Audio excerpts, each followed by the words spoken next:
Good morning student, कैसे हैं आप सभी। वेलकम है आपका, स्वागत है आपका दीप सर कोचिंग क्लासेस में। मैं देवेंद्र सर आपको बहुत बहुत स्वागत करता हूं।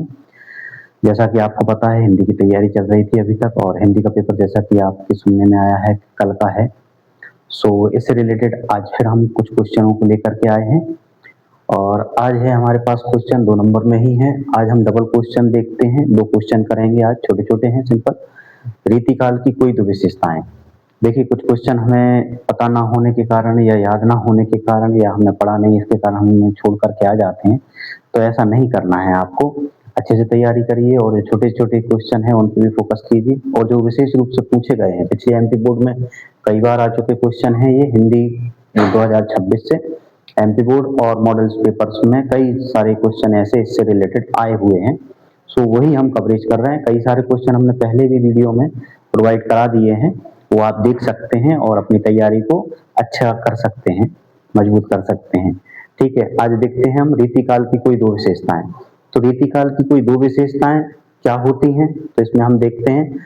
तो रीतिकाल की प्रमुख विशेषता है काम में श्रृंगार रस की प्रधानता होती है। रीतिकाल क्या होता है, जो पुराने समय से चला आ रहा कल्चर वाइज काल है, उसमें कई सारे हमारे जो हिंदी साहित्य से रिलेटेड कुछ बारीकियां होती हैं।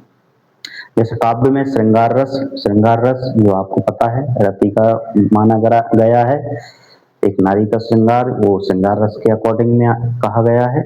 तो काव्य में श्रृंगार रस की प्रधानता होती है, श्रृंगार रस काफी सारा बताया जाता है काव्य में, और वही रीतिकाल होता है।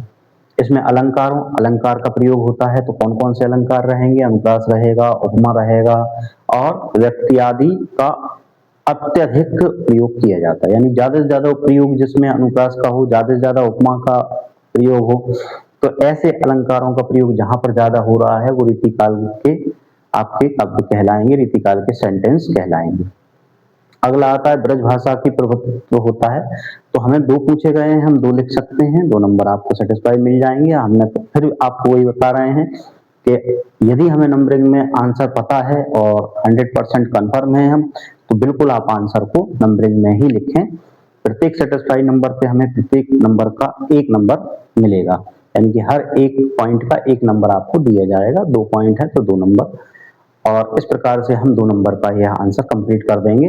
ब्रज भाषा का प्रभुत्व होता है, अधिक से अधिक यहाँ पर ब्रज भाषा का उपयोग किया जाता है। जैसा कि हमने बताया, रीतिकाल यानी कि पुरानी काल से रिलेटेड आपके कई सारे ग्रंथ वो रीतिकाल से रिलेटेड होते हैं, और इसमें पुरानी भाषा जो थी ब्रज भाषा थी, तो ब्रज भाषा इसमें अत्यधिक रहेगी, ज्यादा से ज्यादा ब्रज भाषा का उपयोग इसमें किया जाता है।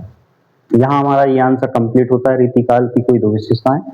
और सेकंड क्वेश्चन की बात कर रहे हैं, तो सेकंड क्वेश्चन है हमारा मुक्तक काव्य की परिभाषा उदाहरण सहित लिखिए।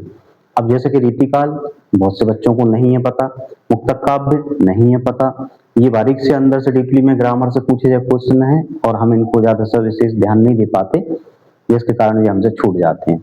यदि हम दोनों क्वेश्चनों को लेकर के चलें तो 4 नंबर हमारे यहाँ कवरेज हो रहे हैं, और यदि ये आ जाते हैं पेपर में तो हमें इससे आज के वीडियो के माध्यम से 4 नंबर प्राप्त हो सकते हैं।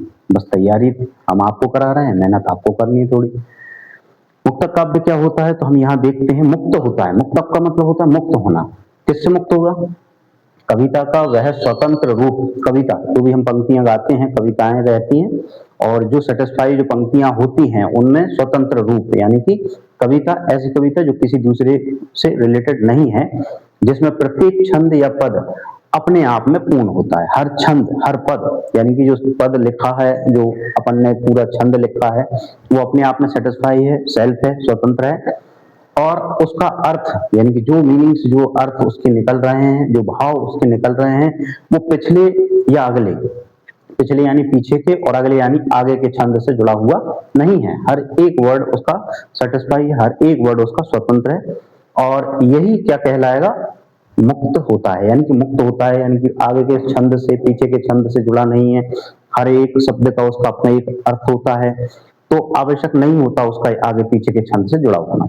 यानी कि हमने यहाँ शॉर्ट में लिख दिया मुक्त होता है, तो वही क्या कहलाएगा आपका मुक्तक काव्य। मुक्तक काव्य यानी कि वो आगे के और पीछे के छंद से क्या है, मुक्त है, मुक्तक काव्य। उदाहरण, पायो जी मैंने राम रतन धन पायो। अब यहाँ पर देखिए किसी से कोई भी संबंध नहीं पाया जा रहा है, ना ही छंद आगे वाले से, ना ही छंद पीछे वाले से जुड़ा है। पायो जी, यानी पायो जी मैंने राम रतन धन पायो, यानी मैंने राम रतन को या राम रतन धन को पा लिया। तो यहाँ पर हमने 2 क्वेश्चन किए हैं, 2-2 नंबर के थे। आशा है आपको समझ में आए होंगे और इनसे आपकी तैयारी को कुछ लाभ मिलेगा। यही विचार, यही प्रयास से हम लगातार वीडियो बना रहे हैं। तो आपसे एक आशा है, आपसे एक उम्मीद है, प्लीज लाइक कीजिए, सब्सक्राइब कीजिए और कोई भी इससे रिलेटेड आपको डाउट लगता है या आप चाहते हैं और वीडियो प्रोवाइड करवाना तो कमेंट्स कीजिए और बेल आइकन को दबाना ना भूलिए। थैंक यू फॉर वॉचिंग और पुनः फिर दोबारा आपका दीपक की ओर से बहुत बहुत धन्यवाद। Thank you very much.